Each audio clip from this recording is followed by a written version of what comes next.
Ketika Rasulullah wafat, itu separuh sahabat hampir mayoritas, ya Rasulullah kita semua ingin kita dulu yang meninggal karena engkau begitu penting. Maka jangan meninggal dulu, kita yang meninggal. Kalau kita yang meninggal tuh gak apa-apa, tapi kalau engkau penting, jangan meninggal.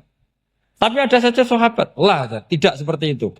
Saya suka Rasulullah meninggal dulu. Alasannya masuk akal. Biar Allah menyaksikan saya kama usaddikuhu hayyan usaddikuhu maitan. Allah biar menyaksikan saya iman kepada Nabi ketika masih hidup. Dan saya buktikan setelah mati pun, setelah meninggal pun, setelah wafat pun, iman. Jadi ternyata baisnya itu supaya orang tahu bahwa iman kita kepada Nabi itu iman yang super. Sehingga ketika beliau sugeng ya kita iman, setelah wafat juga kita iman. Kai usaddikuhu maitan kama usaddikuhu hayyan.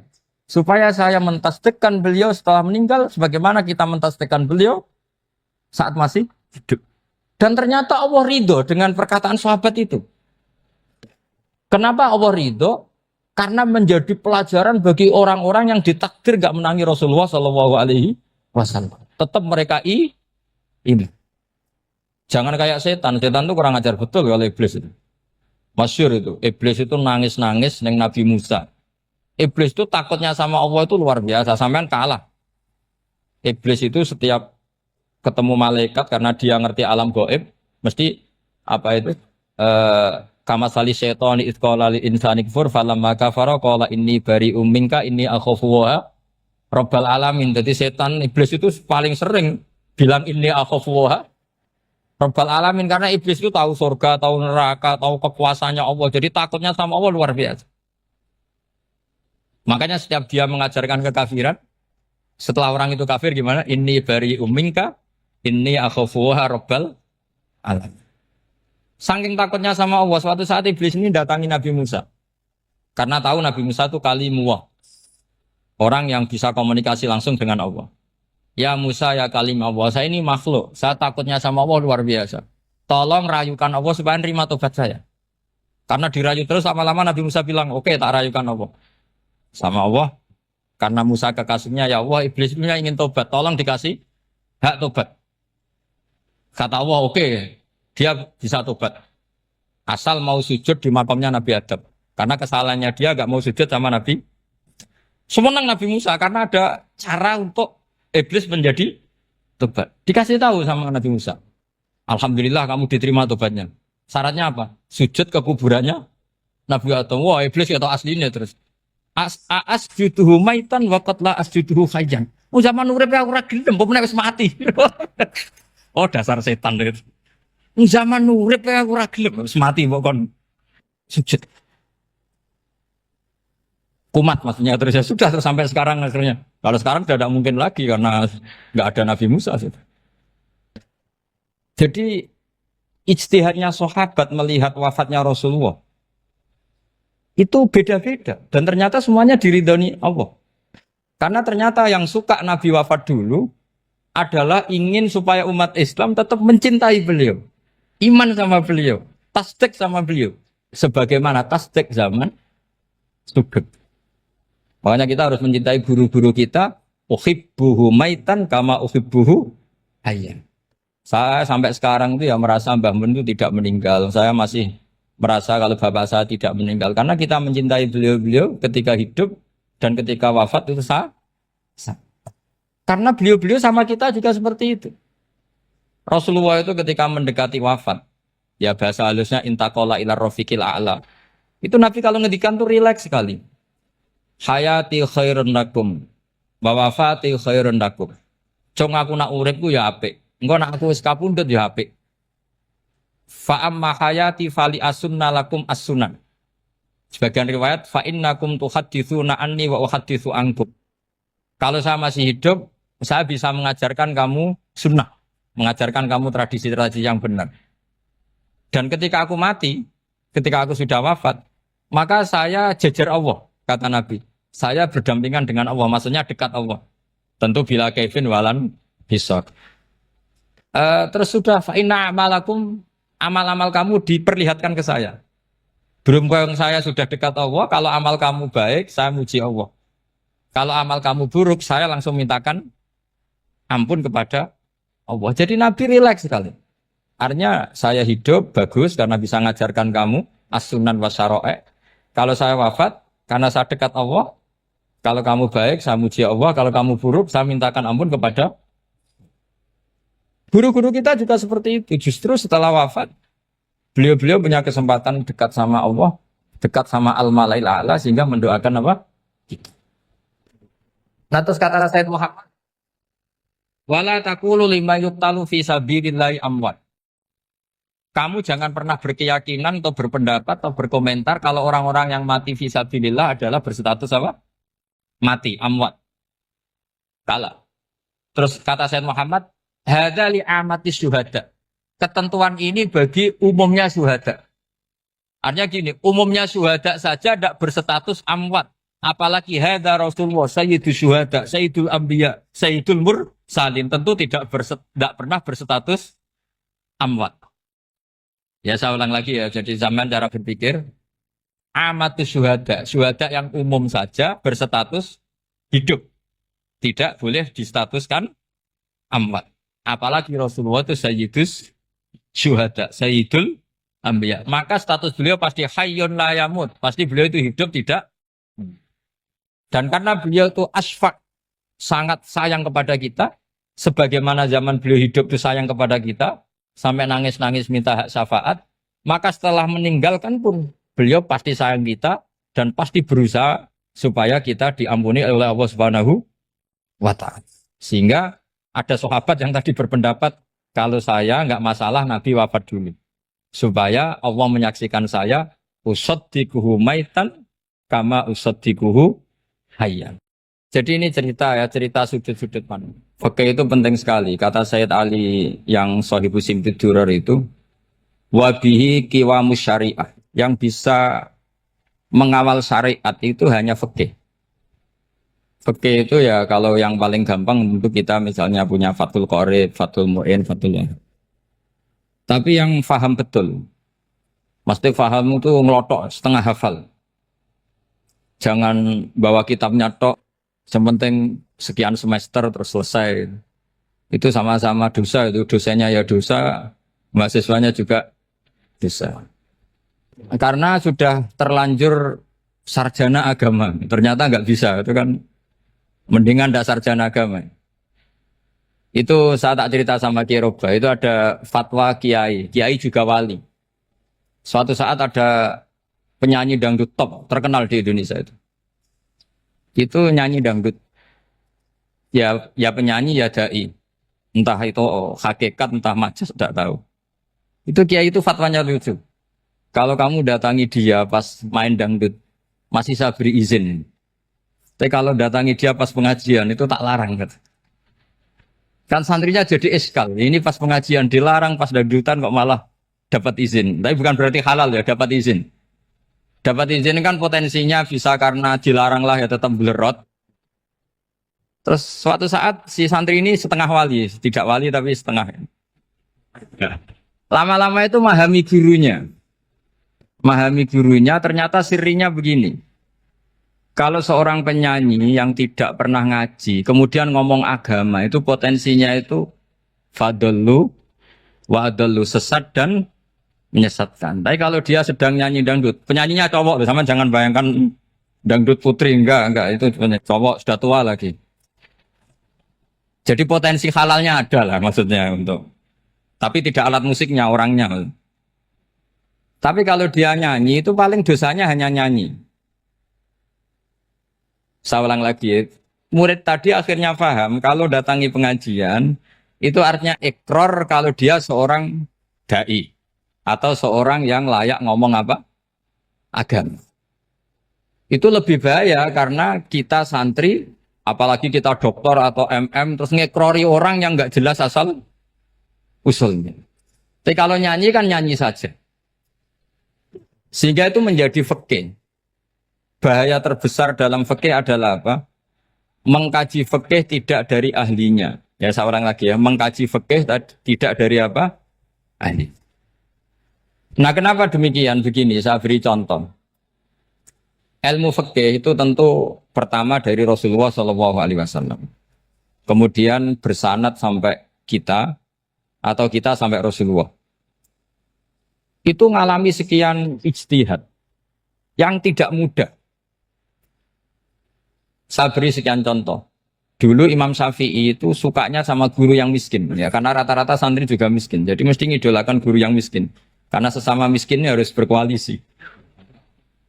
Tapi akhirnya gurunya Imam Syafi'i itu miskin sekali. Namanya Muslim bin Khalid Az-Zanji itu miskin, Sufyan As-Tsauri miskin, Sufyan bin Uyainah miskin. Setelah ngaji di Medina itu Imam Malik itu kaya. Pas itu Imam Malik sudah kaya. Setiap ketemu Imam Syafi'i dikasih uang. Sampai ketika Imam Malik itu bilang, kamu sudah alim, ilmu saya sudah habis, kamu ngaji sama yang lain. Sama siapa? Kata Imam Malik, orang yang sealim saya sudah meninggal, namanya Abu Hanifah. Tapi dia punya murid, namanya Muhammad bin Hasan Asy-Syaibani, kamu ke sana. Terus Imam Malik datang ke Baki. Dulu Baki itu pasar rental, ya Grab lah kira-kira sekarang. Itu mengumumkan, siapa kafilah yang mau ke Irak? Kita ya Imam Malik, dibayari sama Imam Malik. Ini yang antar ke Irak, ke Muhammad bin Hasan Asy-Syaibani. Imam Malik mulai ngeper. Guru saya yang miskin tidak pernah nyangoni, guru-guru saya yang kaya sering nyangoni. Mulai memasalahkan kiai miskin gitu, kira-kira seperti itu mulai masalah. Setelah datang ke Irak di Muhammad bin Hasan Asy-Syaibani itu si Muhammad bin Hasan Asy-Syaibani itu kalau ngitung uang itu di meja tamu. Jadi punya emas lantaan, punya uang. Kira-kira kalau Indonesia punya rupiah, punya dolar, dihitung itu di ruang tamu. Kata Imam Syafi'i, saya dengan Imam Malik saja enggak serk, ini lebih kedonyan lagi kiai. Ngitung uang itu di ruang tamu. Terus akhirnya si Muhammad bin Hasan Asy-Syaibani ini ahlul usul, dia pakar usul. Kamu heran sama saya? Iya, kiai kok kedonyan. Dia ngomong gitu. Tapi kata Muhammad bin Hasan Asy-Syaibani, kalau kiai tidak boleh kaya, itu tak kayak wong fasik. Dan gue demenan, gue mabuk. Oh jangan, nanti dipakai maksiat. Penjenengan mawon kersane digetoat. Berarti kiai oleh sugih, pun angsal-angsal. Semenjak itu jadi satu fikih bagi Imam Syafi'i. Ternyata kalau mengharamkan kiai sugih, berarti membolehkan yang fasik sugih. Kalau yang fasik sugih bisa dipakai i'anah alal maksiat. Semenjak itu mindset pikiran Imam Syafi'i rubah. Saking rubahnya sampai beliau berpendapat orang bisa beli Alphard, kok beli carry itu haram.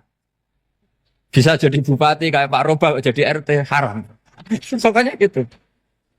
Bisa keren kayak Gus Bak kok jadi orang pendengar haram. Pokoknya haram terus. Karena dalil beliau al-Islam ya'lu wala yula alaih.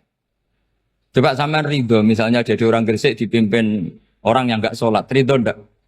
Ndak. Atau sholat tapi nggak bisa ngaji, ridho ndak? Ketika yang bisa ngaji berpotensi jadi buba, terus keterusan. Karena Imam Syafi'i keterusan, ya umatnya keterusan. Akhirnya orang-orang Syafi'i itu politikus rata-rata. Ya, makanya sama jangan kaget sama Baruba. Kakak saya wakil bupati ini. Putranya Mbah Mun ada yang wakil apa? Gubernur. Dulu Gus Wahid yang menteri agama. Itu asal usul dari perubahan fikih, mindset, cara berpikir Imam Syafi'i. Jadi dulu itu fikih ditemukan itu jelimet, ada perdebatan. Itu tidak hanya pada level ulama, pada level Nabi pun ada perdebatan. Jadi jangan kira Nabi itu tidak debat, ya debat. Nabi itu asal seangkatan itu mesti debat, termasuk debat dengan malaikat. Jadi kalau perlu ya debat sama apa? Karena malaikat itu kan lugu itu gak iso mikir. Karena kalau malaikat iso mikir bisa jadi rektor. Nanti kasihan Pak Salam ini. Malaikat gak boleh jadi rektor. Malaikat Israel itu nggak tahu etika. Jadi beliau ketika mau membunuh, mencabut nyawanya Ibrahim datang, ya Ibrahim saya ini disuruh nyabut nyawa kamu. Kata Ibrahim, wah kamu itu pasti salah. Kamu tahu saya siapa? Saya ini Khalilur Rahman, kekasih Allah. Masa kekasih membunuh yang dikasih? Ini nggak benar, logika itu nggak benar. Pasti kamu salah. Karena Israel itu tidak bisa debat. Ketika ditanya, hal ra'aita khalilan yumitu khalilah, masa kekasih membunuh yang dikasih? Saya ini Khalilur Rahman. Masa Allah mencintai saya kemudian membunuh saya, itu logika agak bener. Tidak keliru, kamu itu keliru. Israel akhirnya terbang lagi. Ya Allah, katanya logika saya ini salah. Karena masa kekasih membunuh yang dikasih. Karena Israel nggak pernah sekolah, kamu nggak pernah sekolah. Nggak bisa dia jawab. Akhirnya diajarin Allah. Dah kamu bilang gini ke Ibrahim. Hal ra'aita khalilan yakrahu ayyalqa khalilah. Masa kekasih tidak siap ketemu yang dikasih. Dibalik logikanya. Akhirnya datang lagi ke Israel. Kata Allah begini. Masa jenengan kekasihnya tidak siap ketemu yang kau kasih. Oh ya ya oke mati gak apa-apa. Jadi ilmu itu ngalamin perdebatan. Jadi saya datang murni karena Kiai Mas Buhin, bukan karena MC. Itu dosa besar kalau saya datang karena MC. Karena saya punya kewajiban yang lebih besar. Jadi yang bisa mengalahkan adalah a'dzama minhu, yang super besar. Karena jelas ada riwayat, inna min abaril birri silatar rojuli ahla wuddi abi. Ya, inna min abaril birri silatar rojul ahla wuddi abi. Di antara kebaikan yang sangat baik adalah seseorang menyambung teman bapaknya. Padahal sampean kan nggak mungkin teman bapak saya. Teman saya aja nggak mungkin, nggak level apalagi bapak saya kan. Jadi malah mohal itu. Saya berkali-kali cerita di mana-mana cerita, fikih itu harus dievaluasi. Karena ini masalah furu'iyah. Saya berkali-kali cerita di mana-mana cerita. Hukum berteman orang fasik gimana? Pasti orang jawab haram karena takut ketularan orang fasik. Tapi kalau dibalik, hukumnya bina orang fasik gimana? Ya baik, umatnya Nabi. Bisa bina kalau berteman. Kamu bisa bina orang fasik tanpa berteman? Gak bisa. Jadi kalau dibalik, hukum berteman orang fasik gimana? Haram. Hukumnya bina orang fasik? Baik. Bisa bina kalau berteman. Berarti berteman orang fasik? Ya terus nanti pada level lapangan sih gampang. Kalau yang soleh membina yang fasik dan yang fasik ketularan yang soleh, maka ternyata kalau yang soleh ketularan fasik ya berarti ternyata buruk. Tapi kan hukum masa nunggu kenyataan kan jadi nggak hukum. Di mana-mana hukum itu kan ada asumsi karena ini masalah ijtihad. Nah itu yang dilakukan para ulama kita. Jadi sampean harus mengkaji fikih secara detail karena tidak hanya kita yang khilaf. Nabi-nabi juga khilaf dalam menentukan dakwah ilallah. Wali-wali kita kayak Abdul Hasan Asyadili sama Sayyid Abdul Al-Haddad itu juga. Imam Ghazali ya khilaf. Imam Suyuti itu kalau ketemu Al-Qastolani itu saling tidak nanya, saking nggak cocoknya. Masyhur itu.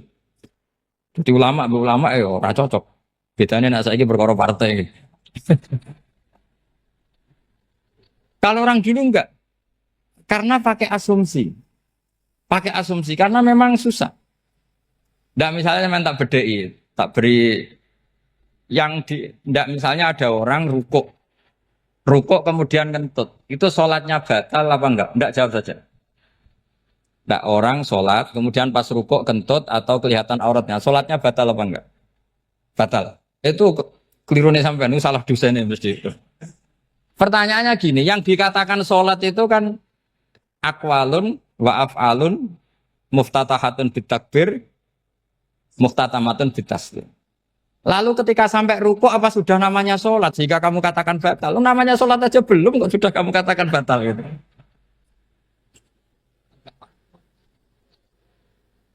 Iya kan? Jadi kalau aku mau sholat pas rukuk ngetut batal atau ora? Mestinya jawaban yang benar, ya ora sholat jadinya gitu. Karena kalau dikatakan sholat definisinya harus sampai salah. Tapi kan kita nggak mungkin ngomong seperti itu kan dianggap majnun. Padahal itu yang benar, yang punya kecerdasan. Nah makanya pertanyaannya, fikih itu ngikuti bahasa awam apa bahasa istilah? Kalau ngikuti bahasa awam ya kayak tadi, sholat kok pas rukuk kentut maka batal. Sebenarnya yang batal itu sholatnya apa rukuknya? Nah makanya terjadi perdebatan. Kalau yang pakar-pakar usuli itu salah istilah itu nggak mau. Saya ulang lagi, kalau pakar-pakar usuli itu salah istilah itu nggak mau. Terus misalnya tak beri contoh lagi. Kalau imam itu sudah salam pertama, Salam pertama itu yang rukun kan salam pertama. Berarti setelah salam pertama imam sudah keluar dari sholat apa belum? Yakin? Ya sudah. Sekarang sama tak bedai. Lalu makmum itu kesunatan langsung berdiri apa nunggu imam salam kedua? Enggak, jawab satu. Nunggu salam kedua kan? Dan itu kriminalnya sampai Anda dalam sufi itu. Kriminalnya begini. Berarti Anda bergantung sama orang yang sudah tidak sholat. Kata kamu setelah salam pertama dia sudah tidak sholat. Berarti kamu menginstruksikan makmum berhubungan dengan orang yang sudah tidak sholat. Karena sudah keluar dari sholat ketika salam pertama. Kalau kamu di debat gitu gimana jawabnya? Pusing kan? Berarti robtul makmum bisolatiman sing wis laisa fi sholatin. Berarti menggantungkan sholat sama orang yang sebetulnya sudah tidak sholat. Ada yang jawab, sebagian ulama fikih tetap disunatkan menunggu salam kedua. Karena salam kedua itu masih paket meskipun tidak rukun. Juga paketnya selesai. Tapi selalu pertanyaannya gini, lalu setelah salam pertama itu imam masih sholat enggak? Sudah sama pernah dijawab toh? Nah ini pentingnya bodoh, gak mikir sebenarnya. Jadi makanya bodoh itu barokah karena gak mikir. Jadi soalnya Rabbana ma khalaqta hadza apa? Batila. Sing bodoh ya barokah, sing pinter ya barokah. Sera barokah itu maksiat. Serana barokah plus. Jadi ilmu itu harus mengalami satu gesekan karena logika itu bisa dibalik. Nah karena ilmu itu mengalami satu gesekan, satu logika yang bisa kayak iya kayak enggak. Sehingga jargon di dunia ijtihad itu begini. Ra'yuna shawabun yahtamilul khata' wa ra'yuka khata'un yahtamilus shawab. Pendapat saya benar tapi mungkin salah. Tapi pendapat kamu taruhannya salah dulu tapi yang mungkin benar. Jadi mustahid kalau ketemu mustahid itu lucu. Ngomongnya itu ra'yuna shawabun yahtamilul khata'. Pendapat saya tarifnya benar dulu tapi yang mungkin salah. Kalau pendapat kamu salah tapi ya mungkin benar atau mungkin bisa salah ya tidak tahu pokoknya mungkin benar. Nah kenapa demikian? Begini, di luar masalah tauhid, seorang lagi di luar masalah tauhid, itu tentu ada masalah-masalah yang sifatnya ijtihadiyah. Ya saya ulang lagi, yang sifatnya apa? Ijtihadiyah. Dan ijtihadiyah ini nggak pernah selesai karena muqtadul hal, konteks kesejarahan maupun konteks kesempatan itu tidak sama. Dulu kiai-kiai itu ngaramkan dasi, ngaramkan celana karena yang celananan yang dasinan itu penjajah. Sehingga mantas sabah biqaumin bahwa minhu. Tapi lama-lama kiai-kiai itu ya pakai dasi, pakai celana. Ya karena dianggap sudah tidak mantas sabah biqaumin bahwa minhu. Ini ngalami pergeseran. Semua istihad itu ngalami pergeseran. Lalu pertanyaannya begini, lalu istihad apa Gus yang permanen? Yang permanen ya istihad dengan alatut istilah apa? Istihad. Saya beri contoh misalnya begini. Nabi Musa itu yang ngalami istihad. Kata beliau karena kangen Allah, itu ingin melihat Allah karena kangen. Rabbi arini angzur ilai. Qala lan tarani walakin angzur ilal jabal. Ya sudah namanya orang kangen ya ingin melihat. Ya sudah gitu aja. Sehingga ahli ilmu kalam itu berdebat. Kalau kata ahli sunnah, karena Nabi Musa minta ingin melihat Allah, berarti melihat Allah itu jaiz, mungkin.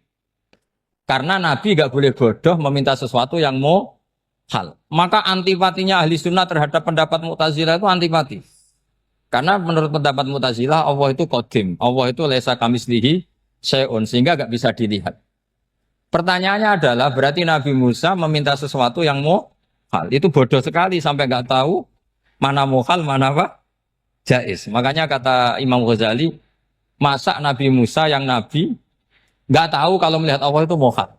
Sampai minta berarti nganggap itu jaiz atau boleh. Itu cara pandang orang-orang ahli sunnah apa? Wal jamaah.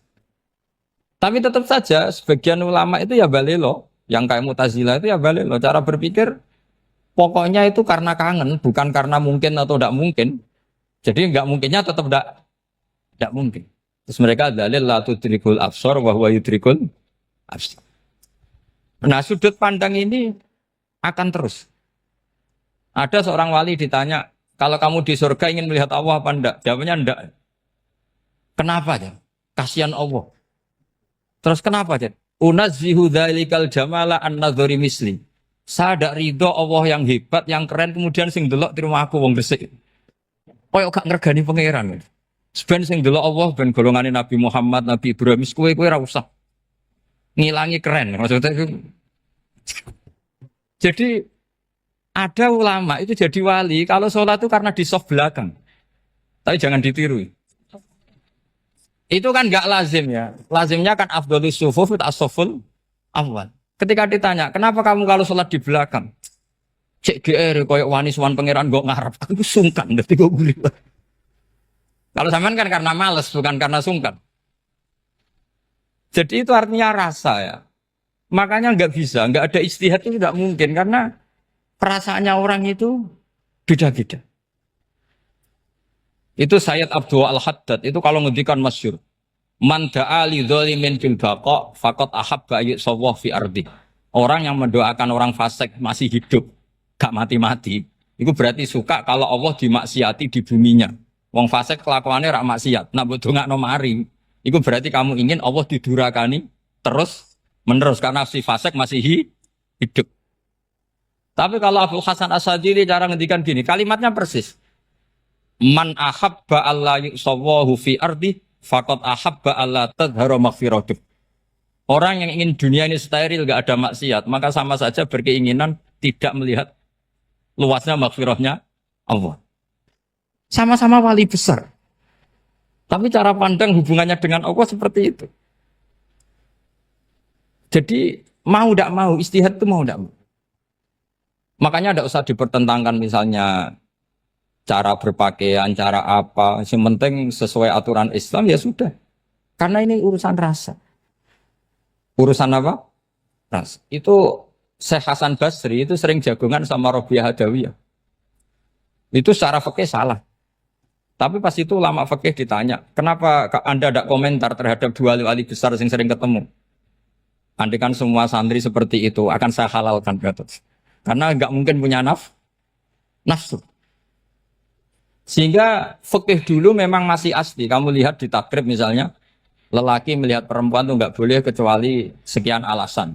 Termasuk boleh itu li taklim karena mengajar atau lil muamalah. Nah, ini yang mulai masalah. Ada warung kopi, penjaganya cantik. Santri-santri ngopi. Ini lil muamalah. Kan kasus ini. Mau disalahkan tuh ada takbirnya. Mau dibenarkan ini jelas fasik kan? Jelas fasik. Jelas fasik. Maksudnya sudah fasik sebelum itu ditambah itu. Jadi fasiknya permanen. Nah pertanyaannya adalah, kalau kamu ngajar mbak-mbak, kemudian hafal yang cantik yang enggak, itu taklim li nazar apa nazar li taklim? Itu taklim apa modus? Makanya kalau ngopi cari bakul yang cantik, itu muamalah untuk nazar apa nazar untuk muamalah? Loh kalau saya ngopi dengan kiroba pasti halal. Karena begini, berjalan saja, bareng capek, nggak tahu itu warungnya siapa, terus berhenti ngopi. Kebetulan bakulnya cantik. Nah itu mungkin halal karena kan saya tidak milih-milih. Ingin ngopi kebetulan bakulnya cantik. Kalau kamu kan nggak apal daftarnya. Wah itu mesti haram itu. Mesti haram itu. Karena berarti kan kamu menjadikan ngopi ini modus. Gue jagani nak takok pangeran. Lo kok nazar? Muamalah Gusti muamalah. Itu mesti modus. Maka fikih itu harus dikawal oleh tasawuf. Kalau ndak semua hukum fikih bisa diakalin. Makanya Imam Bukhari punya satu bab namanya Kitabul Khiyab. Bab mengkhilaf fikih. Beliau itu antinya sama Abu Hanifah itu luar biasa. Enggak ada ulama dibenci Imam Bukhari kayak Abu Hanifah. Masyhur itu. Untungnya beliau enggak menangi Abu Hanifah. Kalau menangi geger terus. Bisa faksul masail terus. Itu Abu Hanifah itu ulama yang suka khilaf. Khilaf itu merekayasa hukum. Misalnya begini. Saya ini puasa agak lemes, ujian agak lemes, apalagi kiai serapati di duit, santri beling-beling lemes ini. Apa mangan itu kan, wah, poso-poso kok mangan kan gak keren. Supaya saya bisa makan dan halal, saya bisa ngajak Kiai Robai ya jalan-jalan. Jalan-jalan nyari yang jarak 2 marhalah, ya sudah. Terus bisa makan. Kalau ditanya Allah kok makan? Musafir. Jadi bolehkah insya safar menciptakan pergi demi untuk supaya boleh iftar? Boleh enggak cara jenengan? Enggak boleh, alasannya apa? Kan pergi. Perginya juga enggak maksiat. Itu khilaf. Tapi Sayyid Muhammad, Abuya Sayyid Muhammad, Muhammad bin Alawi, Sayyid Muhammad, itu membela Abu Hanifah. Artinya membela jangan semua khilaf itu diharamkan. Karena itu cara, saya ulang lagi, karena itu cara untuk mengawal bahwa hukum Allah itu luas. Karena kalau nggak ada khilaf itu ya kita kesulitan. Kita kesulitan. Misalnya begini, ini penjelasannya, makanya kita harus sering mendengar. Saya itu dulu masih sangat fikih itu protes, kenapa ada puluhan polisi wanita.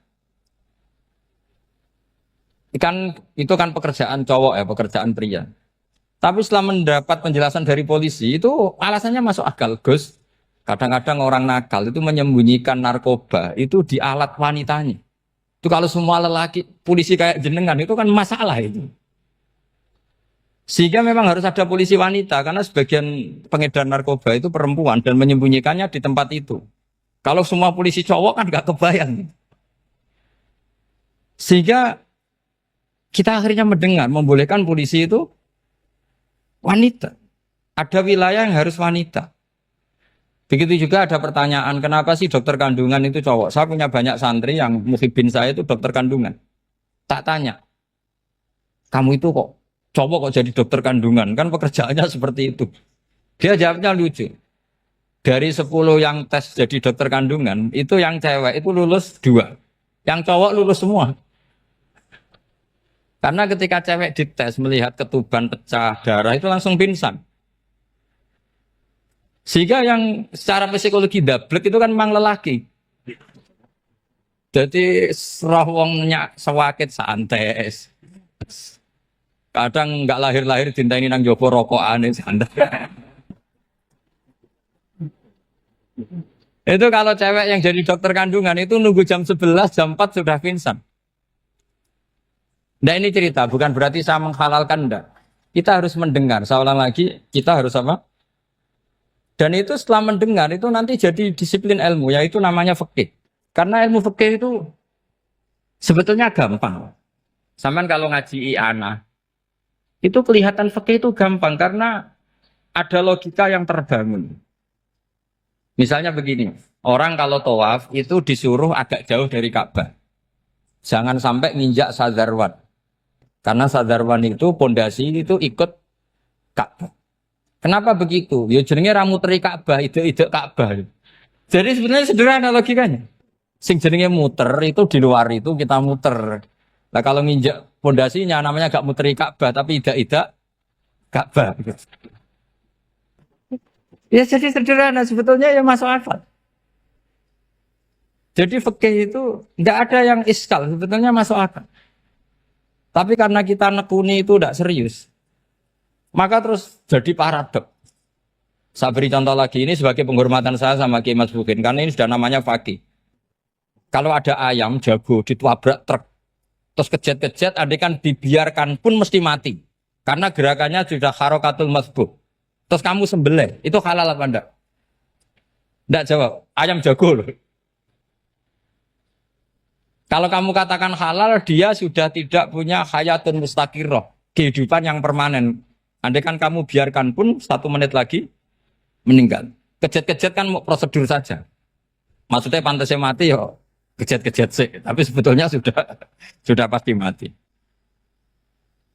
Maka ini ada 2 ulama. Kalau kata Imam Malik tetap namanya halal. Karena ruhnya masih di situ, sehingga ketika kita nyembelih, ya nyembelih hewan yang hidup. Yang namanya nyembelih itu pokoknya mematikan yang punya roh. Sementara saat itu rohnya masih di situ. Meskipun 1 menit lagi pasti. Tapi kalau mazhab Syafi'i enggak, ini sudah harokatul masbuh. tidak punya hayatun mustaqir. Sehingga dalam perdebatan ulama fikih itu lucu, kadang ya gampang mangkal no. Misalnya begini, kalau ada anak lahir tidak ada amaratul hayat, nggak nangis, nggak bernafas, sunat disolati apa enggak? Siktun sing layas tahilu walayas langsung lahir langsung mati, nggak ada amaratul hayat. Ora tahu mikir tuh. Itu tidak wajib disolati. Alasannya, ya kan memang sholat alal mayit kan tidak pernah hidup. Di mana-mana mayit itu setelah hidup mati. Ini kan tidak pernah hidup. Namanya ya atul lahmen, ya potongan daging itu aja. Enggak. Jadi kadang fikih diwaca tenan jebule mangkel no. Terus ketika di kitab Minhajul Thalibin itu, kalau kamu keluar mani itu wajib mandi enggak? Wajib kan? Kalau keluar mani inzal itu kan wajib mandi. Nah kenapa nifas atau wiladah keluar bayi? Kenapa ibu-ibu kalau keluar bayi wajib mandi? Alasannya lucu. Li'annal walad maniyun pun akidun. Ini kan wis mani cuma mengkristal. Jadi kadang pakai mangkel. Apa ya? Sembrono itu masuk. Mosok wajib mandi wiladah itu karena apa? Li'annal walad maniyun mun akidun. Niku mani sing wis mengkristal. Mani sing wis jelalatan lah, lahir nuangis macam-macam. Jadi ternyata karena kenapa fikih butuh alasan nyari hadis tentang keluar anak mandi itu enggak ada yang sorry. Yang ada adalah tentang inzal. Innamal ma' minal. Akhirnya dicari-cari ternyata walad itu maniyun menakid. Lah ini problem fikih. Sampean harus siap dengan pelajaran seperti ini. Meskipun sampean mungkin wong priayi, tapi ini ilmu. Ya, saya ulang lagi, ini ilmu. Sehingga ulama itu mau tidak mau harus mau mendengar. Karena logika yang terbangun itu nunggu kalau mendengar kayak tadi. Malaikat Israel baru sadar, masa kekasih bunuh yang dikasih. Masuk akal juga Israel. Kalau sama sampean sih nggak nerima tetap selonang-selonang ini masalah Ibrahim Khalilur Rahman. Sehingga kita di alasan fikih itu harus kita dengar. Saya dulu itu saya sampai sekarang itu sama kalau bayi lahir masih sudah berbentuk bayi, saya sendiri berpendapat sebaiknya disolatin kalau sudah berbentuk apa? Bayi meskipun tidak apa? Tidak nangis, tidak ada amaratul hayat. Kan yang digugurkan itu wajibnya, bukan masalah boleh dan tidak. Itu banyak lah perdebatan ulama di bab itu. Saya beri contoh lagi perdebatan ulama. Ini contoh-contoh fikih karena ini khusus penghormatan status fakih tadi. Itu kalau ada orang mati jenazah itu. Jenazah itu kalau sholat, itu kan umumnya jenazah di depan kita nyolati di belakang. Itu yang mengatakan begitu ya tidak punya alasan ya taunya mulai dulu begitu di mana-mana nyolati jenazah jenazahnya di depan. Tapi di kitab Makhali jelas diterangkan kata kaul sani tidak wajib. Alasannya lucu. Fa innal janazah laisat bi imamin. Jenazah itu tidak imam, kenapa harus di depan? Kan kacau kan. Lu coba alasannya di depan apa? Dia ada imam kok. Nah barokahnya fikih itu sehingga kita melihat di Arab Saudi sekarang itu jenazah kan di belakang. Tapi kita tetap nyolati apa? Mayit. Kalau di Arab Saudi musim haji, itu jenazahnya di kamar mayit, tapi kita nyolati. Itu satu-satunya takbir ya tadi, fa innal janazah laisat bimanzilatil imam. Tapi jangan praktekkan, nanti dia kepaliran sesat. Saya hanya cerita-cerita ilmu, jangan praktekkan. Kalau dipraktekkan masih jadi aliran sesat. Mono jenazah ning mburi imame kok ngarep aliran sesat. Sebetulnya bukan sesat tuh. Uji coba fikih. Ya karena tadi fa innal janazah laisat bimanzilatil. Bukti lagi kalau sampean sholat ghaib. Sholat ghaib itu misalnya mayitnya di Surabaya, boleh enggak sholat ghaib di sini? Terus jenazahnya di belakang kamu apa depan kamu? Nah ini kan fikih itu pokoknya gitu. Makanya standar furu'iyah itu susah. Karena perdebatannya itu mirip-mirip. Kayak iya, kayak tidak, kayak. Makanya dulu zaman sahabat, Ada sahabat itu mencintai Rasulullah. Senengannya sowan. Bukti cinta sowan. Banyak juga yang sahabat bukti cinta Nabi itu tidak pernah sowan. Alasannya ganggu. Kenapa kamu jarang sowan Nabi? Saya sering jamaah sama Nabi, saya tidak pernah sowan. Kenapa? Ganggu. Biar Nabi kalau di rumah sama anak istrinya, saya tidak mau ganggu. Makanya saya termasuk kiai yang gak pati seneng disowani. Karena ya itu tadi. Kalau ngulang seneng saya, kalau disowani biasa. Saya. Kalau Kiai Roba itu nilai, nak pernah sepuh jadi rasuan nilai. Jadi beda, saya sering ditilii kiai-kiai sepuh. Tapi bahasanya tentu tidak sowan, tapi nopo nilai. Kalau sowan itu maka kan nafkah itu seperti itu. Jadi ada disiplin, di situ ada disiplin ilmu. Yang kadang kita tidak cocok. Makanya Imam Syafi'i sendiri ngendikan kadang beliau dengan gurunya, dengan Imam Malik sampai ngarang ikhtilafu Malik. Beliau punya data yang beliau itu sedang nggak sama dengan gurunya, yaitu Imam siapa? Malik. Karena mindsetnya itu beda. Tidak sampai misalnya saya tanya, sholat itu harus menghadap kemana? Tidak, jawab saja. Kiblat kan. Ukurannya apa coba? Namanya madhep. Wajah apa dada? Imam Syafi'i milihnya dada. Sekarang praktekkan dalam dialog keseharian. Saya jagungan sama Kiai Roba seperti ini, terus wajah saya begini, madhep enggak? Nah itu masalah. Terus pertanyaannya, madhep dengan dada itu fis sholat apa fil qiyam?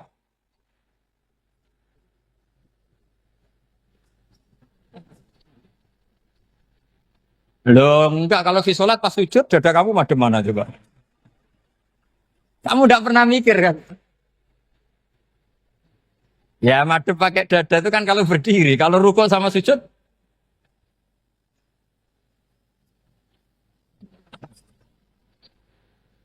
Loh itu ulama itu jelimet gitu. Makanya jarang yang menekuni profesi ulama itu. Karena menekuni proposal banyak, karena memang susah. Jadi ulama itu orang yang cara berpikir sudah aneh. Sehingga mereka detail. Maksudnya menghadap itu apa? Ukurannya kalau berdiri ya dada. Tapi nggak bisa kamu katakan atawajjuh bisodri aturan dalam sholat. Fikuli sholat. Pertanyaannya lah kalau rukuk sama sujud. Dadanya menghadap kemana coba? Maka itu ilmu yang sudah jelimet. Nah ulama usul fikih, ulama yang nggak mau salah per detail hukum. Sehingga menurut Imam Rafi'i, misalnya kalau beliau ditanya, sujud itu gimana ya? Asal wat ujabha, ya sujud. Tapi kalau menurut Imam Nawawi harus melibatkan 7 apa? Anggota, yaitu al-jabha, wal yaden, warrubaten, wal kodamen. Oke, Imam Nawawi kita ikuti. Tentu keseharian kita pakai Imam Nawawi. Yaitu berdasar hadis umir tu an asfida ala sab'ati jumin al-jabha wal yaden warubbaten wal kodamen. Berarti berapa? 7. Tapi pernah saya cek di kitab karangannya Imam Syafi'i ketika beliau ngendikan saya suka kalau orang sujud itu melibatkan 7 anggota berdasar hadis ini. Tapi kata beliau wayah tamilu dan bisa saja sujud yang watul jabhah itu sudah cukup. Kata Imam Syafi'i, limada karena Nabi ketika sujud itu hanya ngendikan begini, sajadalaka wajhi wa sam'i wa basori. Gak ada di hadis wayadi wa rubati wa qadami. Ya sudah akhirnya. Nah, itu sudut pandang. Terus gugatan kedua begini. Ada orang muslim yang sujud sama berhala. Untuk menjadi murtad itu harus 7 anggota apa cukup fathul jabhah alal ardi? Untuk sah menjadi murtad itu. Untuk sah menjadi murtad cukup fathul jabhah alal ardi harus 7 anggota. Untuk keabsahan murtadnya itu. Tidak jawab. Makanya ini tugas dosen-dosen ini meminterkan ini. Karena namanya sudah faqih. Faqih itu ahli faqih yang detail namanya faqih. Kalau ini mutafaqih. Jadi bukan tafakuha tapi tafakuha. Kayak tamarodon. Gitu. Jadi wazannya nanti itu wal idhari ma laysa fil waqi'. Jadi ini bukan gojlok, ini memang marah saya ini. Jadi kalau sudah pakai gelar faqih, harus faqih betul. Nah, mohon kalau mengkaji fikih itu harus detail. Minimal takrib itu setengah hafal. supaya konstruksi ilmu itu utuh. Saya sama lagi konstruksi ilmu itu, karena ilmu itu mesti ada yang apa ya? Ya rodok setengah salah itu, tapi disalahno ora kena. Ndak sampean tak bedheki, nak pancen bener langsung tak angkat jadi rektor. Nak bener tuh. Coba rukun sholat pertama itu apa coba? Rukun sholat pertama. Niat. Niat sama berdiri dulu mana? Ayo niat dulu baru berdiri, apa berdiri dulu baru niat? Berarti niat sama berdiri dulu mana? Rubah kan? Artinya kita mau bilang tartib urutannya niat berdiri takbir gak bisa. Yang dikatakan niat itu apa? Qasdus syai' muktaronan bifi'lihi. Berarti niat sama takbir harus bareng apa urutan? Bareng. Terus dengan qiyamnya urutan apa bareng? Bareng apa urutan? Loh enggak, kalau urutan berarti takbir dulu duduk baru berdiri. Nah maka seperti ini itu mau tidak mau kita salah. Dikatakan tartib ya salah. Dikatakan serentak ya salah. Cuma karena kita bodoh gak tahu mikir itu. Alhamdulillah kan di situ itu. Loh coba niat sholat loh. Niat takbir qiyam dulu man. Niat takbir qiyam dulu mana coba? Dulu qiyam. Enggak ada kitab yang mengatakan arkanus sholat awaluha. Oh dianggap kitab kriminal maksudnya. Makanya ngendikane ulama-ulama di sarah-sarah, mau ndak mau sebagian istilah itu tasamuh. Tasamuh itu wis digawe gampang ngono kok repot.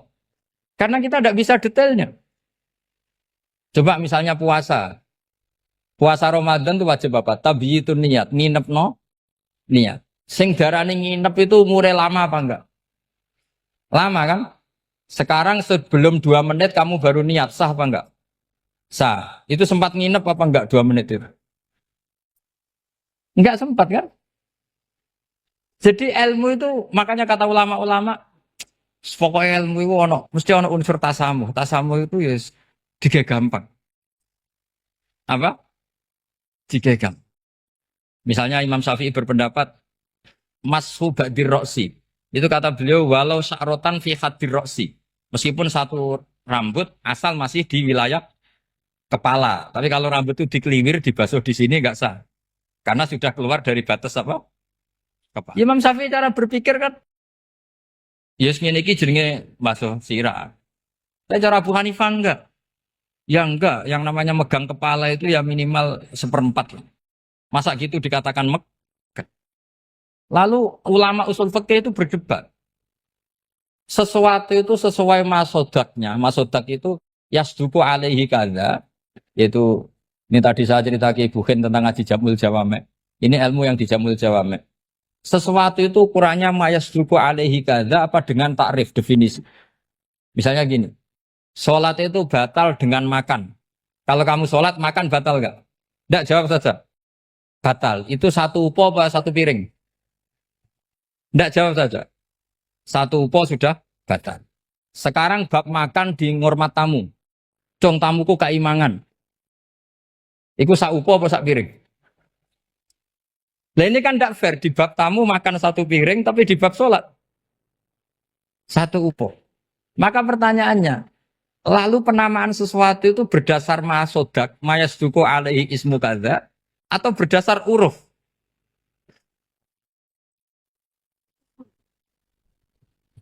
Ukurannya apa coba? Maka terus jadi perdebatan. Nah ini di sini ini pentingnya ulama karena ya sekarang saya bedai sekarang. Cengkeh itu wangi apa enggak? Kategorinya cengkeh. Wangi kan? Kalau orang bikin kue tar pasti pakai apa? Cengkeh. Pakai wedang ronde supaya manis. Apa wangi dikasih apa? Cengkeh. Nah itu saya berkali-kali cerita. Pernah mau dipikirkan orang Islam itu nggak boleh rokok karena dianggap pakai apa? Mewangi karena ada apa?